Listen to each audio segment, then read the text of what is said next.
There you go. Take two.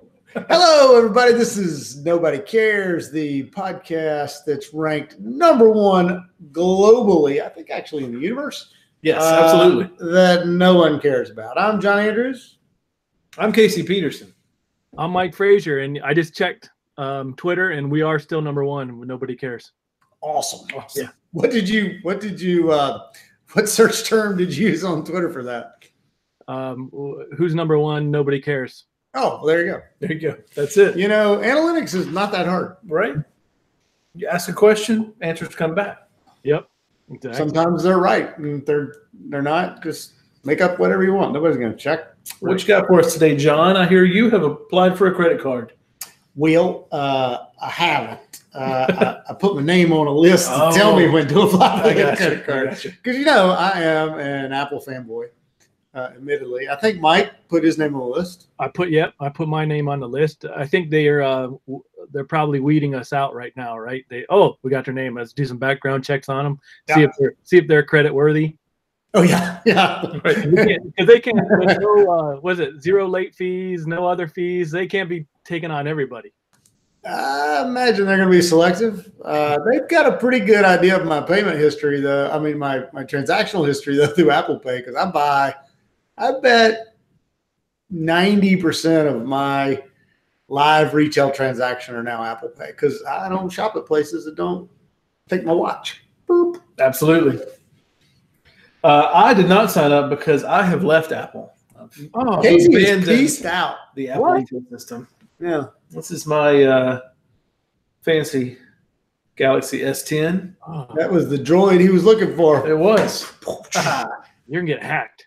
Here all week, folks. Tip your wait staff. So I did order the new wireless AirPods. What's the difference with those? The case you can drop on a wireless charger. Okay. And I imagine the next, if I was a betting person, which I sometimes am, I would bet you the next iPhone has that contact to phone charging thing, and you'll be able to just set your AirPods on there and charge it like you can do the Android. Like this phone. Yeah. Just like this phone. It's already out. You know, all Apple does is copy Android. Yeah. Even though Android started by copying iPhone. Yeah. What did you say, Mike? I was going to say, even though the Android boys were originally an Apple board when they launched the original iPhone, but that was funny. So Apple announced a bunch of stuff that we want to go through because I'm convinced that nobody cares about any of these things.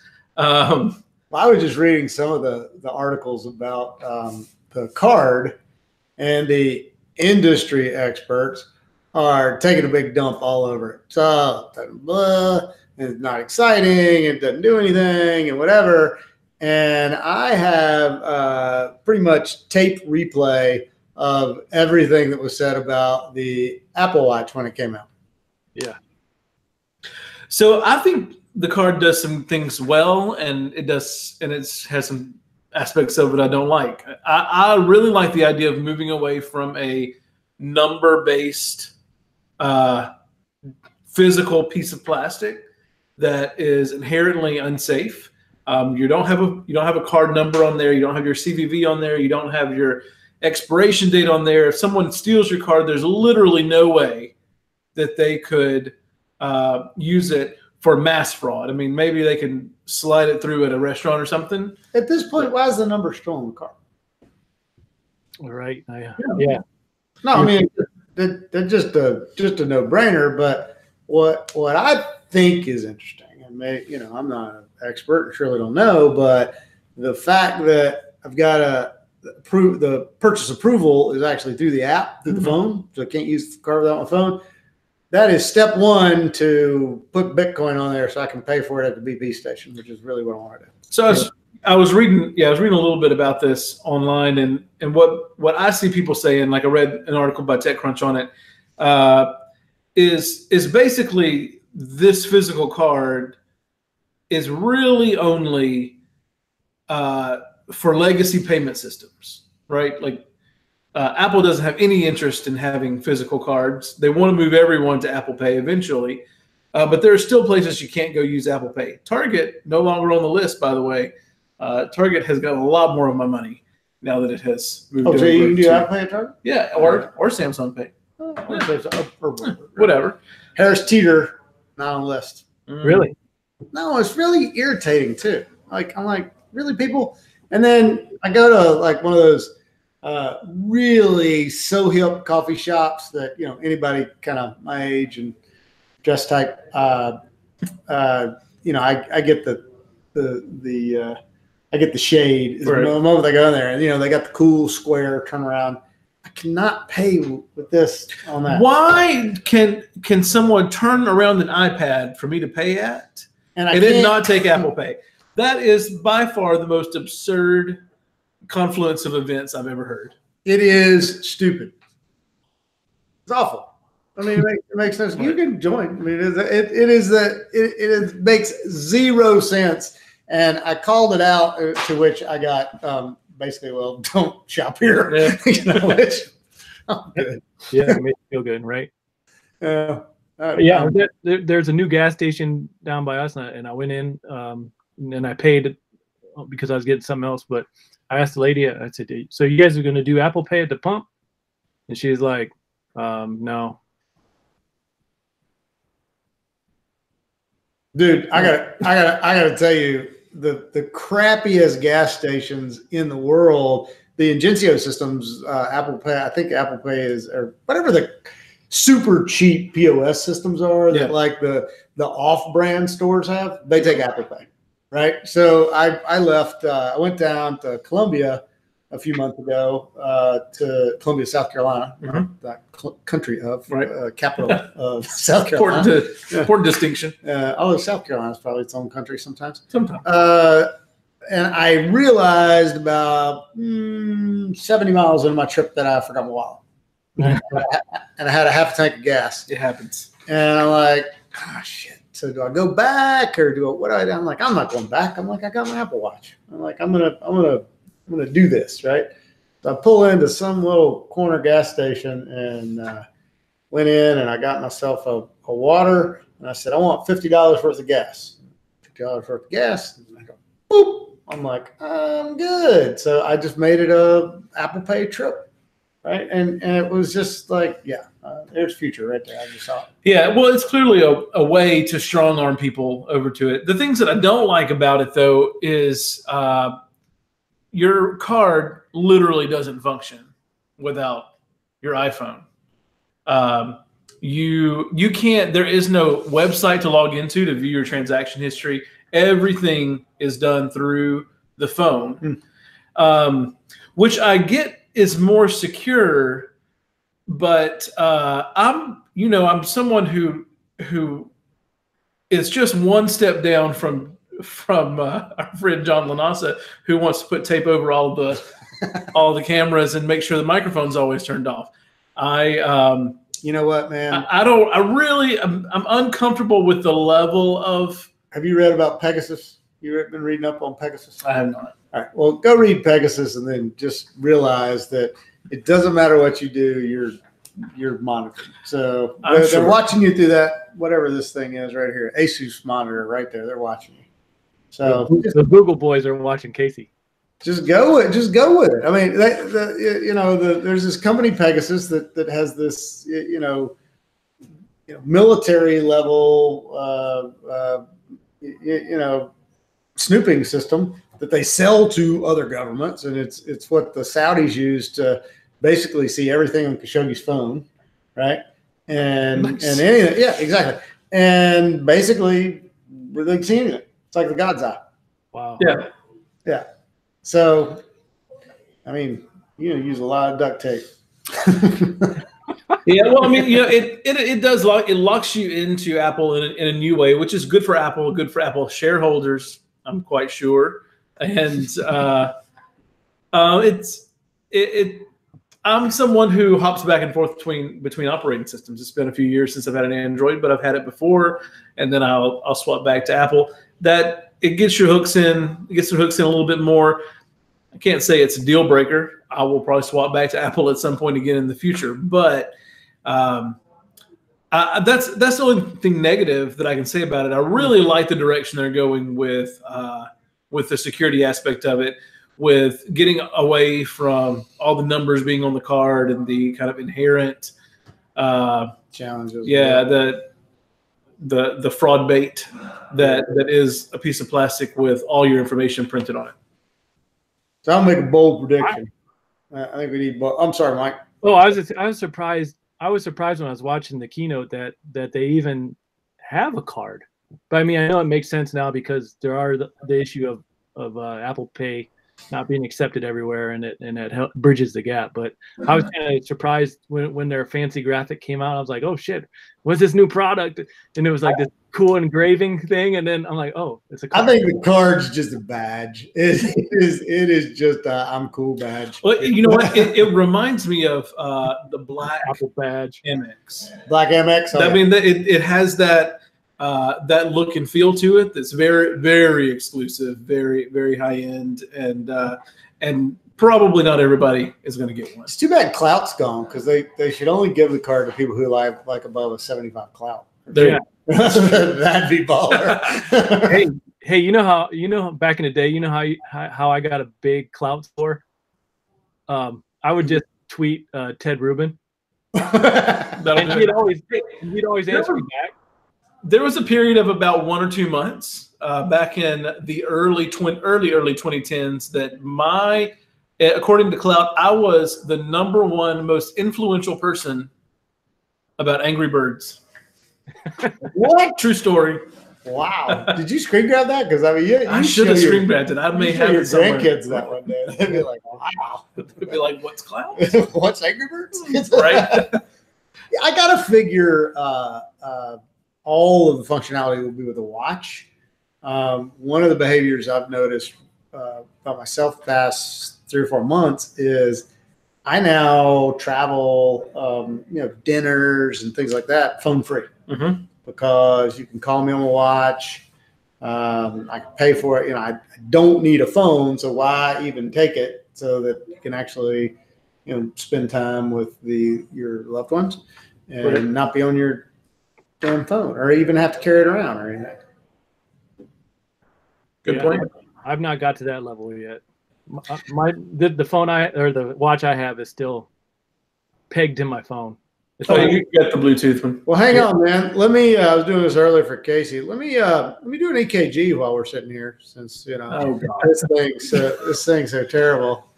Well, crazy, right? While you're doing an EKG, Apple also announced Apple TV Plus, not to be confused with Apple TV, which is the set-top box that Apple forgot that they produce.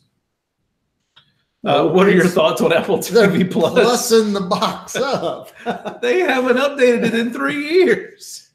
Yes, they have. Yeah. Oh, yeah. They did the 4K, right? Wasn't that? Yeah, that's not enough. 4K.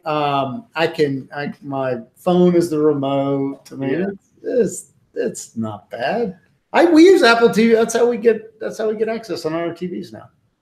We have both. We have Apple TVs in a couple rooms, and then the other ones we have the Fire Sticks, and the user interface. Definitely love Apple over Amazon. And who do you guys have Hulu Live at all? Do you use that? I use Hulu Live as my cord cutting replacement. Man, the dang interface on that, I just hate it. It's so weird. I will say it's weird, but it's a very different way to handle live TV, and it has its frustrations. But then there's some parts of it that I really like too. So I'm on the fence. On the Google side of the house, I am digging YouTube TV. I liked it, but I did not find it to be as stable as Hulu, which is it is a little. You got. I'm going to say the parent shame confession here that everyone says they don't do, but everyone does. Is sometimes my TV babysits my kids for me, and wow, honesty, people. I really don't like something that shuts off, and then they don't know how to fix it. I got to go over and restart the app. It's too much to deal with. I just want it to work. Keep playing Disney Junior all day long. It's fine. Bring it. Yeah, the Apple TV, but you get the feeling that they've got a couple things in place on Apple TV and Apple News Plus. And I think part of the announcement was probably aimed at the publishers in like get in line. Yeah. Because we're getting ready to drop the hammer. I did like, when I think about News Plus, I use Apple News as my news source now. It's my news feed, and I get everything from NPR and CNN to Fox News to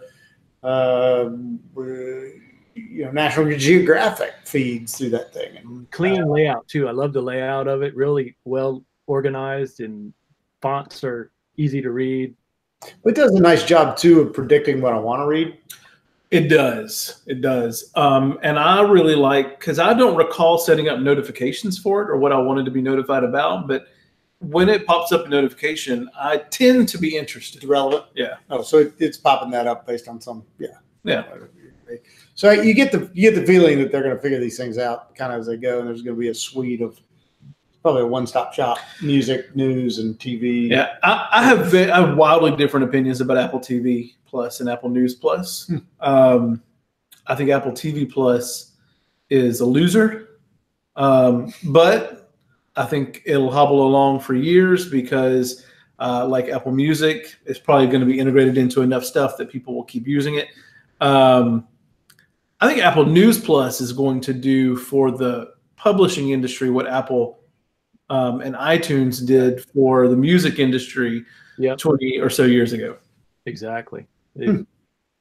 That's where the party is for publishers, right? That's what where the party's at. Well, party better be somewhere. The party's getting ready to be over. We've talked about it. I think we've talked about it on this show before. Publishers really, the ad market, ad revenue is going down. More and more browsers are blocking ads.